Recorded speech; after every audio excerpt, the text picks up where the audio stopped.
Hi friends, பச்சை பயிறு பருப்பு அடை எப்படி செய்யலாம்ங்கறத பாப்போம். அதுக்கு 1 கிளாஸ் அளவுக்கு அரிசி எடுத்துக்கலாம்.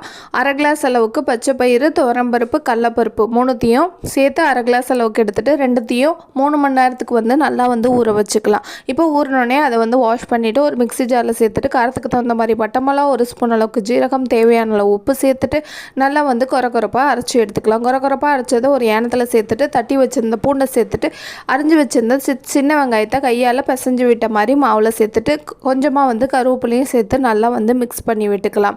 இப்போ அடுப்பில் தோசைக்கல் போட்டுட்டு நம்ம மிக்ஸ் பண்ணி வச்சுருக்க மாவுலேருந்து 2 கரண்டி எடுத்து ஊற்றி அடையாக போல் தட்டிக்கலாம். அதில் 1 ஸ்பூன் அளவுக்கு எண்ணெய் ஊற்றி ஒரு சைடு வந்தோடனே அடுத்த சைடு திருப்பி போட்டுக்கலாம். இப்போ 2 சைடும் வெந்துட்டுனா சூப்பரான பச்சை பயிறு பருப்பு அடை ரெடி ஆகிட்டு.